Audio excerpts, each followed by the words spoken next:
আলহামদুলিল্লাহ, আল্লাহ পাকের আশেকন জনাবে রসুল পাক সাল্লাল্লাহু আলাইহি ওয়াসাল্লামের খাস উম্মতগণ, আল্লাহ পাক রব্বুল আলমিনের নিকট লাখ কোটি শুকরিয়া আদায় করছি।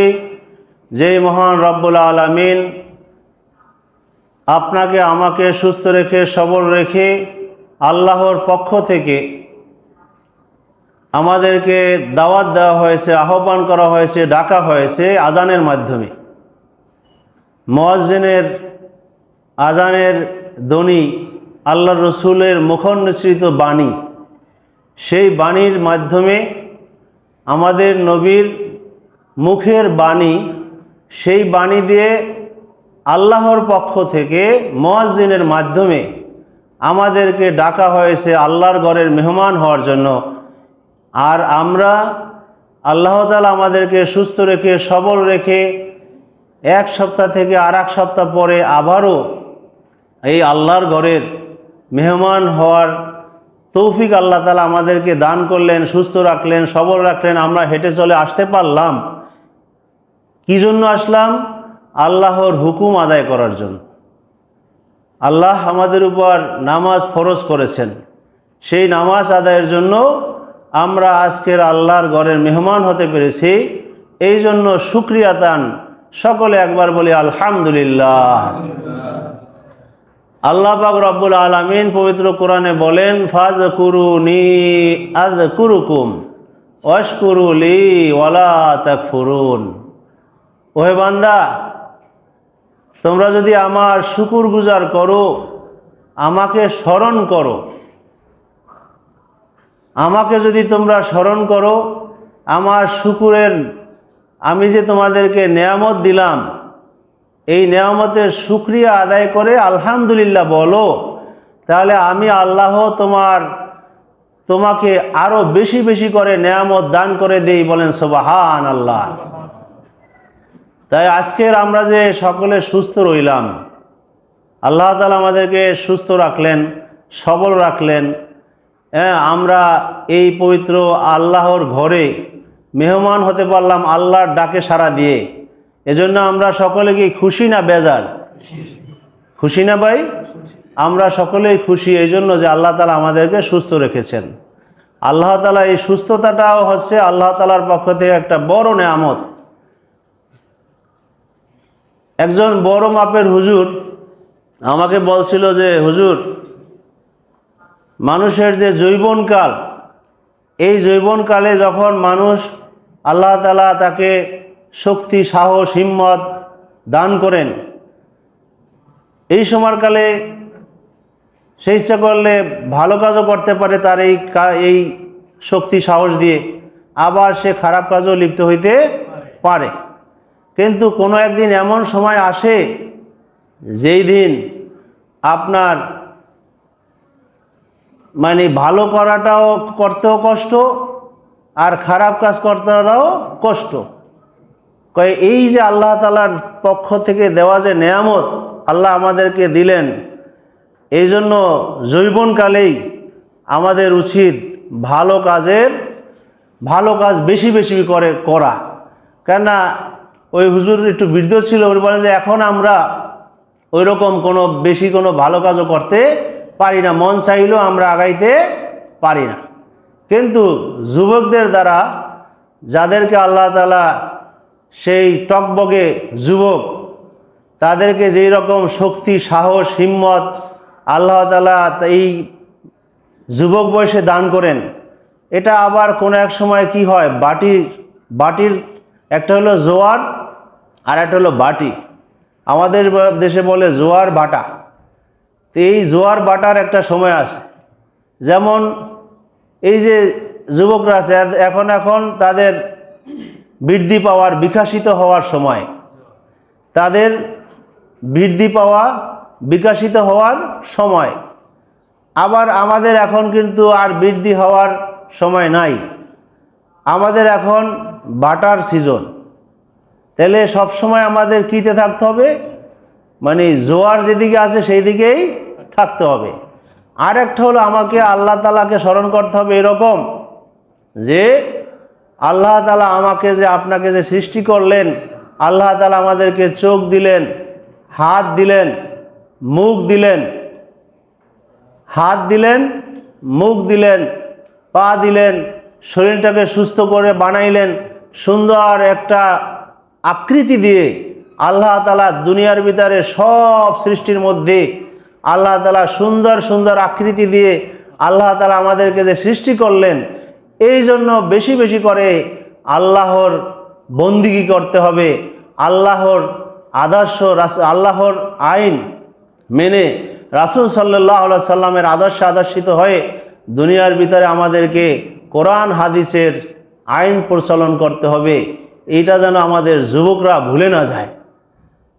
এই জন্য আল্লাহ তাআলা বলেন, আমার নেয়ামত পাইয়া তোমরা যদি শুকরিয়া আদায় করো, বলো যে না আল্লাহ তুমি আমাকে যে চেহারা দিয়েছো এটা সুন্দর দিয়েছো, আমাকে যে হাত দিয়েছো, আমাকে চোখ দিয়েছো, আমি দেখতে পারতেছি। অনেক মুরব্বীরা আছে এখন মনে করেন ইচ্ছা করে হইলেও কোরআন শরীফ পড়তে পারে না, চোখে দেখে না। আবার অনেক কোনো এক সময় তার চোখ আল্লাহ তাআলা ওরকম দিয়েছিল সে অনেক দূরে হইলেও দেখতে পারতো, এখন কাছে আইনা দিলেও দেখতে পারে না, তাহলে তার তো সময় শেষ। কিন্তু আমাদের যাদের এখনো সেই আল্লাহর দেওয়া নেয়ামত, আমাদের চোখ আছে, হাত আছে, আমাদের মুখ আছে, বলার অধিকার আছে। যেমন কেউ কেউ বলছে যে আমার যেমন লেখার অধিকার আছে অমুকের, আমার বলার অধিকার আছে। কেউ বলতে বলতে বলার অভ্যস্ততা বেশি, আবার কেউ লিখতে লিখতে লেখার অভ্যস্ততা বেশি, আবার কেউ কাজ করতে করতে তার কাজের অভিজ্ঞতা বেশি। তাহলে আমাদের উচিত যে যেটা আমরা পারি সেইটা দ্বারাই আমাদের সৎ কাজের আদেশ করা। বলেন সুবহানাল্লাহ। তা আজকের আমার আলোচনার বিষয় থাকবে যে আমরা পিতা মাতার কর্তব্য, মাতা পিতার প্রতি সন্তানের কর্তব্য সম্পর্কে আলোচনা করব। এই সম্পর্কে আল্লাহ তাআলা বলেন,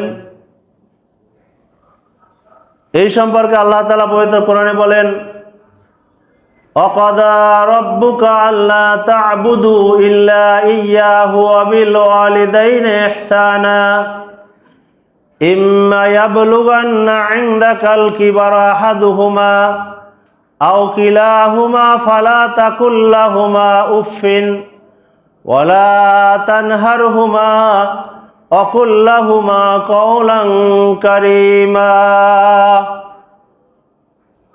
আল্লাহ পাক রব্বুল আলামিন বলেন সূরা বনী ইসরাঈলে 15 পারায় আছে, ওয়াকাদা রাব্বুকা আল্লা তা'বুদু ইল্লা ইয়্যাহু ওয়া বিল ওয়ালিদাইনি ইহসানা। আল্লাহ তাআলা বলেন ওয়াকাদা রাব্বুকা, তুমি তোমার প্রভুর ইবাদত করো, আল্লাহ তা'বুদু ইল্লা ইয়্যাহু মানে আল্লাহ ছাড়া অন্য কারো ইবাদত করো না, ওয়া বিল ওয়ালিদাইনি ইহসানা। আল্লাহ বলছে তোমরা এক আল্লাহর কি করো, ইবাদত করো। এই সম্পর্কে আল্লাহ তাআলা আরো একটা আয়াতে বলেন, ইয়া আইয়ুহান নাসু উবুদু রাব্বাকুমুল্লাযী খালাকাকুম ওয়াল্লাযীনা মিন ক্বাবলিকুম লাআল্লাকুম তাত্তাকুন। বলেন সুবহানাল্লাহ। ইয়া আইয়ুহান নাসু উবুদু, হে মানব সম্প্রদায়, রব্বাকুমুল্লাযী খালাকাকুম, রব্বাকুমুল্লাযী খালাকাকুম, যিনি তোমাকে সৃষ্টি করেছেন এবং তোমাদের পূর্ববর্তীদেরকেও সৃষ্টি করেছেন, তোমরা তার ইবাদত করো। বলেন সুবহানাল্লাহ। আর তাহলেই তোমরা সফলতা অর্জন করতে পারবা। বলেন না সুবহানাল্লাহ। তাহলে আল্লাহ তাআলা বলতেছেন, ইয়া আইয়ুহান নাসু উবুদু রাব্বাকুমুল্লাযী খালাকাকুম ওয়াল্লাযীনা মিন ক্বাবলিকুম লাআল্লাকুম তাত্তাকুন, যে হে মানব সম্প্রদায়, এখানে কিন্তু সকল মানুষদেরকে বোঝানো হয়েছে। আল্লাহ তাআলা কোন কোন জায়গায় বলছেন ইয়া আইয়ুহাল্লাযীনা আমানু, হে ঈমানদারগণ। কোরআন শরীফ যারা পারেন তারা দেখবেন কোরআন শরীফের মধ্যে এই আয়াতগুলো আছে। ফার্স্টে আল্লাহ ইয়া মাইনি হে অর্ডার করছে, হ্যাঁ, হে মানব সম্প্রদায়, ইয়া আইয়ুহান নাস। এই নাস দ্বারা ব্যাখ্যা আছে, আরো ব্যাখ্যার দিকে আমি যাব না। নাস দ্বারা সাধারণত অনেকে বলছে মক্কাবাসীদেরকে বোঝানো হয়েছে, আবার তাফসীরকাররা অনেকে বলছে সকল মানুষদেরকে ইয়া আইয়ুহান নাস দ্বারা বোঝানো হয়েছে, মানে কাদেরকে বোঝানো হইল? ইয়া আইয়ুহান নাস দ্বারা। ইয়া আইয়ুহান নাস দ্বারা আমাদের সকল মানুষদেরকে বোঝানো হয়েছে, হে ইয়া আইয়ুহান নাস উবুদু, নাস বুদু, তোমরা সকলে, হে মানব সম্প্রদায় তোমরা সকলে আমি আল্লাহর ইবাদত করো। খলাকাকুম, যিনি তোমাদেরকে সৃষ্টি করেছেন। খলাকা অর্থ সৃষ্টি করা। তাহলে আমরা সব বাদ দেই, আমরা কি আমাদের সৃষ্টি সম্পর্কে আল্লাহকে বলতে পারবো? আল্লাহ যে আমাদেরকে এই সুন্দর একটা আকৃতি দিয়ে সৃষ্টি করেছেন, এটা কি আমরা বলতে পারবো? পারবো না। কারণ আল্লাহ তাআলার নেয়ামত আমাদের সমস্ত শরীরের ভিতরে দেওয়া। আমাদের সমস্ত শরীরের ভিতরে কার নেয়ামত দেওয়া? আল্লাহর নেয়ামত। কেননা আল্লাহ তাআলা আমাদেরকে দেখেন একজনকে এক এক আকৃতিতে দিয়ে সৃষ্টি করেছেন। লাকাদ খলাকনাল ইনসানা ফি আহসানি তাকওয়িম, বলেন না সুবহানাল্লাহ। লাকাদ খলাকনাল ইনসানা ফি আহসানি তাকওয়িম, আল্লাহ তাআলা বলছে আমি মানব জাতিকে সুন্দর সুন্দর আকৃতি দিয়ে তারপর সৃষ্টি করেছি, বলেন সুবহানাল্লাহ। তো এই আকৃতি দেখেন, আপনার আকৃতির সাথে আপনার ভাইয়ের, আপনার বন্ধুর আকৃতি, আপনার এই যে চেহারাটার সাথে মিল নাই। হ্যাঁ, আমার আকৃতির সাথে আমার ভাইয়ের আকৃতি কিছুটা মিল হইলো, একবারে পুরোপুরি মিল নাই।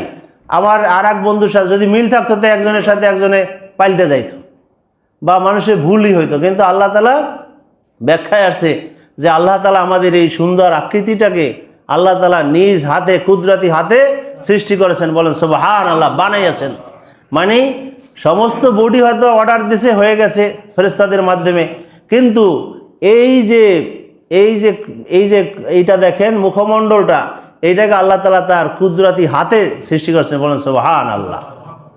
এই জন্যই আমাদের বলছে বনি আদমের ভিতর ওয়ালাকাদ কাররামনা ফি বনি আদম, আল্লাহ তাআলা বনি আদমের ভিতরে সব চাইতে সুন্দর সুন্দর আকৃতি দিয়ে, মনে করেন 18,000 মাখলুকাতের মধ্যে সুন্দর সুন্দর আকৃতি দিয়ে আল্লাহ তাআলা আমাদেরকে সৃষ্টি করেছেন। এবং আমাদের সকল অঙ্গের মধ্যে আল্লাহর রহমত বিরাজ করছে। আমরা যদি হাতের দিকে তাকাই, এখানে আমাদের আল্লাহর নেয়ামত ভরপুর। আপনি হাতগুলো এরকম করতে পারতেছেন, এরকম করতে পারছেন, এদিকে নিতে পারছেন, এদিকে নিতে পারছেন। যদি আল্লাহ না বানাইয়া মানুষের দ্বারা অর্ডার দিতে যে এরকম বানাও, তাই হয়তো স্ক্রু টিস্ক্রু লাগাই দিত, তা আপনি একবার সোজা হয়ে থাকতেন মূর্তির মতো। হ্যাঁ, মানে এখানে এদিকে আর নিতে পারতেন না, আবার হয়তো স্ক্রু ঢিলা করা লাগতো, তারপর নিতেন। আর এখন আপনি ইচ্ছা করলে এদিকেও নিতে পারেন, ইচ্ছা করলে এদিকেও নিতে পারেন, আপনি ইচ্ছা করলে ঘুরাইতেও পারেন। হ্যাঁ, কত সিস্টেম আল্লাহ তাআলা রাখছেন, বলেন সুবহানাল্লাহ। তাহলে আমি এইদিকে আসলাম, এখন আবার একটু এদিকে যাইতে চাই যে আল্লাহ তাআলা ফার্স্টে তার ইবাদতের কথা বললেন, এবার বলছে আল্লাহ তাআলা বলছেন আতিউল্লাহ ওয়া আতিউর রাসূল। ফার্স্টে আল্লাহ নিজের কথা বললেন যে তোমরা আমার ইবাদত করো, কারণ আমি তোমাদেরকে সৃষ্টি করেছি। কেন আমার ইবাদত করবা? কারণ আমি তোমাদেরকে সৃষ্টি করেছি, বানাইছি, তোমাদেরকে সুন্দর আকৃতি দিয়েছি, চোখ দিয়েছি, হাত দিয়েছি, মুখ দিয়েছি, নাক দিয়েছি, জিহ্বা দিয়েছি। জিহ্বার স্বাদ, বিভিন্ন মাছের স্বাদ বিভিন্ন, সেটা তুমি উপভোগ করতে পারো। তোমার জিহ্বায় দিলেই তুমি বুঝতে পারো এটা ইলিশ মাছ, বলেন সুবহানাল্লাহ। তোমার জিহ্বায় দিলেই তুমি মনে করতে পারো এটা কোরাল মাছ, জিহ্বায় দিলেই তুমি মনে করতে পারো এটা গরুর গোশ, জিহ্বায় দিলেই তুমি মনে করতে পারতেছো এটা হরিণের গোশ। পারেন কি না? এটাও কিন্তু আল্লাহ তাআলা এই জিহ্বাটার মধ্যে এত নেয়ামত দিয়েছে, বলেন না সুবহানাল্লাহ। আমরা এই আল্লাহর জিহ্বার নেয়ামতের যদি আমরা শুকর করি, যে আল্লাহ তোমার দেওয়া নেয়ামত আমরা এই দুনিয়ায় ভোগ করলাম। আমরা বিভিন্ন ধরনের খাবার খাই না? এই খাবার আল্লাহ তাআলা আমাদেরকে দিয়েছেন, আল্লাহর নেয়ামত বাংলাদেশের মানুষের জন্য। হ্যাঁ, বাংলাদেশের নদীর যে মাছ, ইলিশ মাছের যে স্বাদ, এটা অন্য কোনো দেশের মাছের স্বাদ নাই। আপনারা যাই খাইয়ে দেখেন, আপনারা হয়তো বা এর মধ্যে অনেকে আছেন বিভিন্ন দেশ ভ্রমণ করছেন, দেখেন যে বাংলাদেশের যে মাছের স্বাদ, যে যেরকম স্বাদ আমরা উপভোগ করি বা খাই, এরকম স্বাদ অন্য দেশের মাছের মধ্যে নাই। এই জন্য বাংলাদেশের মধ্যে আল্লাহ তাআলার নেয়ামতে ভরপুর, কিন্তু আমরা সেই নেয়ামত খাইয়া, তারপর আল্লাহর দেওয়া রিজিক পাইয়া, তারপরও আল্লাহকে আমরা স্মরণ করতে পারি না, আল্লাহকে ভুলে যাই। এই জন্য আমাদের কর্তব্য হবে যে আল্লাহর নেয়ামতের কথা স্মরণ করে যে আল্লাহ আর কিছুই না হোক, আল্লাহ আমার সৃষ্টিকর্তা, আল্লাহ কি আমার সৃষ্টিকর্তা, আল্লাহ আমার রিজিক দাতা, আল্লাহ আমাকে সুন্দর আকৃতি দিয়ে সৃষ্টি করেছেন, আল্লাহ ইচ্ছা করলে আপনাদেরকে বধির বানাইতে পারতো, আল্লাহ বোবা বানাইতে পারতো, ইচ্ছা করলে আল্লাহ আপনাকে আমাকে কুকুর বানাইতে পারতো, ছাগল বানাইতে পারতো, ভেড়া বানাইতে পারতো, ইচ্ছা করলে আল্লাহ আপনাকে বধির বানাইতে পারতো, অন্ধ বানাইতে পারতো। কিন্তু আল্লাহ তাআলা আপনাকে আমাকে বধির বানায় নাই, অন্ধ বানায় নাই, আল্লাহ ভেড়া বানায় নাই, আল্লাহ কুকুর বানায় নাই, আল্লাহ গরু বানায় নাই, আল্লাহ মানুষ বানাইছে। বলেন না সুবহানাল্লাহ। আল্লাহ আমাদেরকে মানুষ বানাইছে।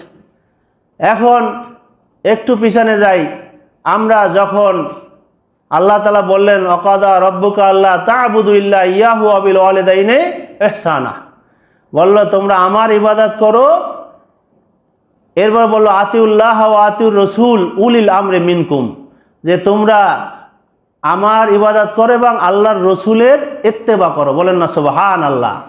এখন আপনারা যে আল্লাহর ইবাদত করবেন সেটা কিভাবে করবেন, এই জন্য বলছে আতিউল্লাহ ও আতিউর রসুল, যে তোমরা যদি রাসূলের ইত্তেবা করো, রাসূলকে ফলো করো, যে রাসূল কি কাজ করছেন, তাহলেই আমি আল্লাহকে মানা হয়ে যাবে। বলেন না সুবহানাল্লাহ। তাহলে এই জন্য রাসূলকে আবার আল্লাহ তাআলা সর্বশ্রেষ্ঠ নবী হিসাবে সবার আগে সৃষ্টি করে সবার শেষে পাঠাই দিয়েছেন। বলেন না সুবহানাল্লাহ। এই জন্য পারহেপস the great leader of all time was হযরত মুহাম্মদ সাল্লাল্লাহু আলাইহি ওয়াসাল্লাম। বলেন না সুবহানাল্লাহ। মানে সর্বকালের সর্বযুগের সর্বশ্রেষ্ঠ মহামানব হযরত মুহাম্মদ সাল্লাল্লাহু আলাইহি ওয়াসাল্লাম। উনি নবীদেরও নবী, সকল নবীদের নবী, আমাদেরও নবী, সর্বশ্রেষ্ঠ নবী। কাল কিয়ামতের ময়দানে যার হাতে থাকবে শাফায়াতের কান্ডারি নবী, জিন্দা নবী, মায়ার নবী, করুণার ছবি, মানে এই নবীকে আপনি স্বপ্নে দেনে সব সময় যদি আপনি তার ইত্তেবা করেন, অনুসরণ করেন, যদি আল্লাহর রসুলকে ভালোবাসেন, তা আল্লাহ বলছেন যে কুল ইন কুনতুম তুহিব্বুনাল্লাহ ফাত্তাবিউনি ইউহিব্বুকুমুল্লাহ ওয়া ইয়াগফির লাকুম যুনুবাকুম আল্লাহু গফুরুর রহিম। আল্লাহ তাআলা বলতেছেন তোমরা যদি আমাকে ভালোবাসতে চাও, কুল ইন কুনতুম তুহিব্বুনাল্লাহ, তোমরা যদি আমি আল্লাহকে ভালোবাসতে চাও তাহলে তোমরা রাসূলের অনুসরণ করো, ইত্তেবা করো, তাকে মানো, তাহলেই আমি আল্লাহ তোমাদেরকে ভালোবাসবো এবং তোমাদের জীবনের সমস্ত গুনাহরাশি মাফ করে দেবো। বলেন না সুবহানাল্লাহ। আল্লাহর রসুলকে আমাদের ইত্তেবা করতে হবে, আল্লাহকে মানতে হবে, আল্লাহর রসুলের ইত্তেবা করতে হবে। একটু ডিবে যাই, না বললেই নয়। এখন আমরা এখানে আল্লাহ তাআলা আবার বলছেন ওয়াকাদা রাব্বুকা আল্লা তা'বুদু ইল্লা ইয়াহু ওয়া বিল ওয়ালিদাইনি ইহসানা, যে আমি আল্লাহর ইবাদত করো, রাসূলের ইত্তেবা করো, ঠিক আছে, কিন্তু তোমরা তোমার মা বাবার প্রতি তাদের সেবা করো, তাদের প্রতি উত্তম আচরণ করো। ইহসান, ইহসান শব্দটা আল্লাহ তাআলা ব্যবহার করছেন। ওয়াকাদা রাব্বুকা আল্লা তা'বুদু ইল্লা ইয়াহু ওয়া বিল ওয়ালিদাইনি ইহসানা ইম্মা ইয়াবলুগান্না ইনদাকাল কিবার, যখন তারা বার্ধক্যে উপনীত হয়। এখন এইখানে এই আয়াতে এরকম বলছেন, কিন্তু বার্ধক্য না, আপনি পারতেছেন, আপনার বাবা মা সুস্থ আছে, এটাও একটা ইবাদত, এটাও একটা কি বড় ইবাদত। মানে পিতামাতার সেবা করা, খেজমত করা, তাদের খোঁজ খবর নেওয়া, তাদের খাওয়ান পরন ভরণ পোষণ যা আছে এগুলা দেওয়া, এটাও একটা ফরজ ইবাদত। বলেন না সুবহানাল্লাহ। কেন আল্লাহর কোরআন বলতেছেন যে ওয়াবিল ওয়ালিদাইনি ইহসানা ইম্মা ইয়াবলুগান্না ইনদাকাল কিবারা, যখন তারা বার্ধক্যে উপনীত হয়ে যায়, যখন আমাদের পিতামাতারা মনে করেন আপনার জন্য সেই কত না কষ্ট স্বীকার করে করে করে করে তারা নিজেরা না খাওয়াইয়া আপনাকে আমাকে খাওয়াইয়া স্কুল মাদ্রাসায় কলেজে ভার্সিটিতে পড়াইছেন। একটা মা বাবার কত স্বপ্ন থাকে একটা ছেলে মেয়ের প্রতি, যতদিন আপনার ছেলে মেয়ে না হবে অতদিন আপনি বুঝতে পারবেন না। যার ছেলে মেয়ে আছে সে বুঝতে পারবেন যে আমাদের মা বাবা আমাদের পিছনে কত পরিশ্রম, কত কষ্ট স্বীকার করেছেন। যেমন মা আমাদেরকে গর্ভে ধারণ করেছেন, এই যে 10 মাস 10 দিন আমরা গর্ভে ধারণ করেছি, এখানে এক বিশাল কৌশল। আপনারা একটু আগায় বসেন, একটু জিকির করেন, লা ইলাহা ইল্লাল্লাহ, লা ইলাহা ইল্লাল্লাহ, লা ইলাহা ইল্লাল্লাহ, লা ইলাহা ইল্লাল্লাহ, লা ইলাহা ইল্লাল্লাহ, লা ইলাহা ইল্লাল্লাহু মুহাম্মাদুর রাসূলুল্লাহ সাল্লাল্লাহু আলাইহি ওয়াসাল্লাম। এই যে মা জননী, যখন আমরা তার গর্ভে ছিলাম 10 মাস 10 দিন, তখন আমরা আল্লাহ তাআলা অটোমেটিকলি তার নাভির সাথে তার মিলাইয়া, যেমন আমরা মাইকের এই তার দিতে দিয়ে তারপর কথা বলতেছি, আপনারা শুনতেছেন, তাই না? এরকম নাভির সাথে আমাদের জয়েন্ট মিলাই দিয়ে মা খেত, ওই খাবারটার অংশ আমার শরীরেও পুষে যাইতে, বলেন না সুবহানাল্লাহ। আল্লাহ তাআলা তার বাচ্চার এই যে শিশু বাচ্চাদের তাদের মুখকে অপবিত্র করেন নাই, ফার্স্টে নাভির মাধ্যমে জয়েন্ট লাগাই দিয়ে আমাদেরকে বাঁচাই রাখছেন সেই 10 মাস 10 দিন। সেই মালিককে আমার আল্লাহ, সবাই বলেন আল্লাহ সুবহানাহু তাআলা। তিনি আমাদেরকে সেইভাবে জীবিত রাখলেন মায়ের গর্ভে, যেখানে আলো বাতাস নাই, কিচ্ছু নাই, সেখানে আমাদেরকে জীবিত রাখলেন কে? আল্লাহ। তাহলে এ দ্বারা বোঝা যায় যে আল্লাহ তাআলা সবখানে বিরাজমান। আল্লাহ তাআলা আমাদেরকে দেখেন, আমাদেরকে রিজিক দাতা, আমাদের খোঁজ খবর রাখেন সবখানে। যখন আপনি বিপদে পড়েন তখনও আল্লাহ, যখন আপনি সুখে থাকেন তখনও আল্লাহ আপনার সাথে আছেন, বলেন না সুবহানাল্লাহ। তাহলে মায়ের গর্ভে 10 মাস 10 দিন আমাদেরকে আল্লাহ তাআলা এরকম করে করে খাওয়াইয়া বাঁচাই রাখলেন। আপনাকে, আপনার মাকে খাওয়াইলেন, সেখান থেকে আপনার খাবারটাও পৌঁছে গেল, আপনার সমস্ত শরীরে নারী বইতে সবখানে রগে রগে ওর খাবারটা পৌঁছে গেল, বলেন না সুবহানাল্লাহ। এরপর মা যখন আমাদেরকে দুনিয়ায় প্রসব করলেন, আমরা দুনিয়ায় আসলাম, তখন যে কষ্ট, বা ওখানে আমরা বড় হইলাম, মায়ের পেটে আমরা লাথি মেরেছি, মা ব্যথার চোটে বসে পড়েছে, যেখানে সেখানে বসে পড়ছে, অনেক সময় খাইতে বসছে, খাইতে পারে নাই, খাবার রেখে উঠে গেছে, ব্যথার যন্ত্রণায় কষ্ট। আবার অনেক সময় যখন আমরা একটু বাচ্চা ছিলাম, যখন তারা আমাদেরকে লালন পালন করতে যাই, আমরা অসুস্থ হয়ে পড়তাম মাঝে মাঝে, তাই না? এই অসুস্থ অবস্থায় যখন আমরা বিছানায় প্রস্রাব করে দিতাম, পায়খানা করে দিতাম, সেইখানে কাপড় বিছাই দিয়ে মায়ের পিঠটা দিয়ে আপনাকে আমাকে বুকে ধারণ করেছেন কে? মা।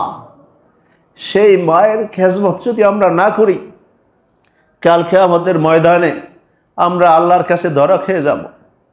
আল্লাহ বলছে, তোমরা যদি দুনিয়ার ভিতরে, আল্লাহর রসুল বলছেন, আন আবি হুরায়রা রাদিয়াল্লাহু তাআলা আনহু قال রজুল ইয়া রাসূলুল্লাহ মান আহাক্কা বিহুসনি সাহবাতি ক্বালা উম্মুকা ক্বালা সুম্মা মান ক্বালা উম্মুকা ক্বালা সুম্মা মান ক্বালা উম্মুকা মান ক্বালা আবুকা মুত্তাফাকুন আলাইহি। হযরত আবু হুরায়রা রাদিয়াল্লাহু থেকে বর্ণিত। আপনারা একটু আগে আগে বসেন, আমাদের ভাইদেরকে বসার সুযোগ করে দেন, একটু সামনের দিকে যায়, খালি জায়গাগুলো এ করে দিলে আমরা আলোচনা এখনই শেষ করে দেব। তাই আল্লাহ তাআলার, আমি কোরআনে আয়াত বলছি, একটা হাদিস বলেই আলোচনা শেষ করে দেব ইনশাআল্লাহ। এই হাদিসটা হচ্ছে হাদিসগুলো শিরোমণি, সবচাইতে বেশি হাদিস যিনি বর্ণনা করেছেন, হযরত আবু হুরায়রা রাদিয়াল্লাহু। আবু হুরায়রা মানে আলোচনা করতে গেলে অনেক সময় দরকার, আপনারা দেরি করে আসেন, আমরাও ওই রকম তৃপ্তি সহকারে হজও করতে পারি না। তাই যাই হোক, আবার মার্কেট, তো মার্কেটের ব্যাপারে আবার একটু আছে, রুখসাত আছে, মানে বেশি দেরি করাটাও ঠিক না। মার্কেট, স্টিমার, এই লঞ্চ ঘাট, বাস স্ট্যান্ড, এইসব মসজিদে সূরা ছোট ছোট পড়িয়া নামাজ পড়াই দেওয়াটাই আল্লাহ রসুলের নির্দেশ আছে, বুঝতে পারছেন? এই যে আমাদের আলোচনাও কম হবে, আমরা শেষ করে দেব। যাই হোক, এই আবু হুরায়রা রাদিয়াল্লাহু, ওনাকে ইয়া আবু হুরায়রা, মানে উনি একটা বিড়াল ছানা পোষতেন, এই জন্য ওনার নাম হয়েছে হিরুন অর্থ বিড়াল, হিররাতুন অর্থ কি বিড়াল। আল্লাহ রসুল একটু দুষ্টামি করিয়া বলল, ইয়া আবা হুরায়রা, হে আবু হুরায়রা, হে বিড়াল ছানার পিতা। আবুন অর্থ পিতা, মানে একটু দুষ্টামি ফাজলামি করে না, আল্লাহ রসুল একটু একটু করলেন, আনন্দ করলেন। মানে উনি একটা চাদরের ভিতর বিড়াল ছানা নিয়ে আল্লাহ রসুলের দরবারে হাজির হইলেন। এখন আল্লাহ রসুল একটু হাসি তাসর করে বললেন, ইয়া আবা হুরায়রা, হে বিড়াল ছানার পিতা। এই থেকে ওনার পছন্দ হয়েছে, আল্লাহ রসুলের মুখ থেকে আমার এটা বলছেন, তাহলে আজ থেকে আমার নাম, তার নাম ছিল আব্দুর রহমান, বলেন সুবহানাল্লাহ। কয় যে আমির আব্দুর রহমান, ঠিক আছে নাম আছে, কিন্তু আজ থেকে আমার নাম হবে আবু হুরায়রা, বলেন না সুবহানাল্লাহ। যে আল্লাহ রসুলের মুখ থেকে বাইর হয়েছে, মানে ওনারা ছিল আহলে সুফার সদস্য প্রায় 70 জন, সব সময়ের জন্য মসজিদে নববীতে বসে থাকতেন, যে আল্লাহর রসুল কি বলেন সেইটা শুনবেন, সেই অনুযায়ী তারা আমল করবেন, বলেন না সুবহানাল্লাহ। এই সাহাবীদের ভিতর অন্যতম একজন সাহাবী এই আবু হুরায়রা, ইনি আল্লাহ রসুলের কাছ থেকে অনেক বেশি হাদিস বর্ণনা করছেন, সব সাহাবীদের চাইতে বেশি হাদিস বর্ণনা করে সাহাবী, এই জন্য ওনাকে বলা হয় হাদিস কুল শিরোমণি, সবচাইতে বেশি বর্ণনাকারী। আমি যখন হাদিস পড়াই তখন ছাত্রদেরকে বলি, তোমরা এই লেখার সময় এরকম একটু সুপারলেটিভ ডিগ্রি লাগাবা। লেখার সময় হযরত আবু হুরায়রা রাদিয়াল্লাহু বর্ণিত এটা না লেখা তোমরা লিখবা যে হাদিস কুল শিরোমণি হযরত আবু হুরায়রা রাদিয়াল্লাহু থেকে বর্ণিত। তোমরা লিখবা যে সবচাইতে বেশি হাদিস বর্ণনাকারী সাহাবী হযরত আবু হুরায়রা রাদিয়াল্লাহু থেকে বর্ণিত। তোমরা খাতার মধ্যে লিখবা যে আহলে সুফার অন্যতম সদস্য হযরত আবু হুরায়রা রাদিয়াল্লাহু থেকে বর্ণিত। আমি এরকম একটু ক্লাসে পড়াই যে তোমরা এইভাবে লিখবা, তাহলে যে এক্সামিনার খাতাটা দেখার পরে সে মনে পারবে সবাই লাগছে একরকম, এই ছাত্রে লাগছে একটু ভিন্ন, তাহলে এখানে একটু নাম্বারটা ঠিক মতো দিয়ে দিই, এ প্লাস পাওয়াই দিই, ঠিক কিনা? তাহলে এরকম উনি বর্ণনা করছেন যে ইয়া রাসূলুল্লাহ, ওনার এক ব্যক্তি আইসা প্রশ্ন করলেন, ইয়া রাসূলুল্লাহ মান আহাক্কা বিহুসনি সাহাবাতি, যে দুনিয়ার ভিতরে সবচাইতে ভালো আচরণ পাওয়ার অধিকারী কে? রাসূল সাল্লাল্লাহু আলাইহি ওয়াসাল্লাম বললেন, কলা উম্মুকা, তোমার মা, বলেন না সুবহানাল্লাহ। তারপর বললেন সুম্মা মান, কলা, তারপর কে? বললেন যে কলা উম্মুকা, তোমার মা, বলেন না সুবহানাল্লাহ। তারপর বললেন সুম্মা মান, কলা, তারপর কে? রাসূল সাল্লাল্লাহু আলাইহি ওয়াসাল্লাম বললেন কলা উম্মুকা, তোমার মা। 3 বার বললেন মায়ের কথা, কয়বার বললেন? 3 বার বললেন। এরপর বললেন সুম্মা মান, কলা, তারপর কে? বললেন কলা আবুকা, তোমার পিতা, বলেন না সুবহানাল্লাহ। তারা আল্লাহর কোরআন বলতেছে তোমরা পিতা মাতা উভয়ের সাথে সৎ ব্যবহার করো, ভালো ব্যবহার করো। আমি সব তাফসির করতে পারি নাই, একটা আয়াত পড়ছি, কিন্তু আয়াতটার সব অর্থ আপনাদেরকে শুনাইতে পারি নাই। আমি তাড়াতাড়ি শেষ করে দিতেছি, টাইম মনে হয়ে গেছে। মানে ওখানে বলছে যারা যেন বার্ধক্যে উপনীত হয় তারা আহাদুহুমা আও কিলাহুমা, তারা একজন হোক অথবা 2 জন হোক, তারা যদি বার্ধক্যে উপনীত হয়ে যায় তাহলে তোমার দায়িত্ব হচ্ছে তাদের প্রতি ইহসান করা। তাহলে পিতামাতার আমাদের সকলের একটু হাত জায়গায় দেখান তো, আমরা কারা কারা আমাদের পিতামাতার খেজমত করব বা সেবা করব? আমরা সকলে পারবো তো ইনশাআল্লাহ? আল্লাহু আকবার, আল্লাহু আকবার। আল্লাহ তুমি আমাদের এই হাতগুলোকে কবুল করো, আমরা যেন আমাদের পিতামাতাকে যাদের আছে তারা আমরা যেন সেবা করতে পারি, আর যাদের নাই তারা যেন নামাজ পড়িয়া অন্তত তাদের জন্য রব্বির হামহুমা, হাত নামান, রব্বির হামহুমা কামা রব্বায়ানি সগীরা, এই বলে আমরা যেন আমাদের পিতামাতার জন্য অন্তত দোয়া করতে পারি। আল্লাহ তাআলা তুমি আমাদের সকলকে সেই তৌফিক দান করো, আমিন আমিন। তাহলে ওখানে বলছে তারা, অন্য হাদিসে আসছে পিতামাতা জীবিত আছে, এই অবস্থায় যদি তুমি জান্নাত ক্রয় করিয়া না নিতে পারো তাহলে তোমার ধ্বংস হয়ে যাও, আল্লাহ রসুল বলছে। পিতামাতা তোমার জীবিত আছে, তাদের কাছ থেকে তুমি তাদেরকে সন্তুষ্ট রাখা, তাদের সাথে ভালো ব্যবহার করিয়া, তাদের খাওয়ান পরন ভরণ পোষণ দিয়ে তুমি তাদের কাছ থেকে যদি জান্নাত ক্রয় করিয়া না নিতে পারো তাহলে তোমার এই নাক ধুলাই মনির হয়ে যাও, তুমি ধ্বংস হয়ে যাও। আর পিতামাতা জীবিত অবস্থায় যদি কোনো ছেলে মেয়ে মারা যায়, যেমন এই যে 5ই আগস্ট না, এই যে কিছুদিন আগে আন্দোলনে বা জেবাইল হোক, এই যে আন্দোলনে বা যে কোনো হোক, যে কোনো ভালো কাজ করতে যাইয়া যারা মনে করেন আল্লাহর পথে জীবন দিয়ে দেয়, অনেকের মা বাবা কান্নায় দেখছেন তো ভাঙ্গিয়া কত পড়ছে। এই মা বাবার জীবিত অবস্থায় যদি কোনো ছেলে মেয়ে মারা যায় আর তারা ওই ছেলে মেয়ের প্রতি সন্তুষ্ট থাকে, আল্লাহর রসুল বলছেন তাদের জন্য জান্নাতের 8টা দরজা খোলা থাকবে, বলেন না সুবহানাল্লাহ। জান্নাতের 8টা দরজা তাদের জন্য খোলা। বাপ মা যদি দোয়া করে যে না আমার ছেলে ভালো ছিল, আমার মেয়ে ভালো ছিল, সে দুনিয়ায় ভালো কাজ করছে, মানুষের সাথে ভালো ব্যবহার করছে, এই বললে চোখের পানি ফেলে, তাহলে ওই দোয়া বন্দুকের গুলি মিস হইতে পারে। আল্লাহ রসুল বলে যে বন্দুকের গুলি মিস হয়ে যাইতে পারে, কিন্তু মা বাবার দোয়া মিস হয় না, আল্লাহর কাছে কবুল হয়ে যায়। বলেন না সুবহানাল্লাহ। এই জন্য মা বাবাকে খুশি করে আপনি যদি আল্লাহর কাছে কিছু চান, আপনারে আল্লাহ তাআলা দিয়ে দেবে। বলেন না সুবহানাল্লাহ। যাই হোক, আল্লাহ তাআলা আমাদের সকলকে মা বাবার খেজমত করার তৌফিক দান করুক, সাথে সাথে আল্লাহ এবং আল্লাহর রসুলের, আল্লাহর ইবাদত করার, আল্লাহর রসুলের ইত্তেবা করার তৌফিক আল্লাহ তাআলা আমাদের সকলকে দান করুন। আখির দাওয়ানা আলহামদুলিল্লাহি রাব্বিল আলামিন।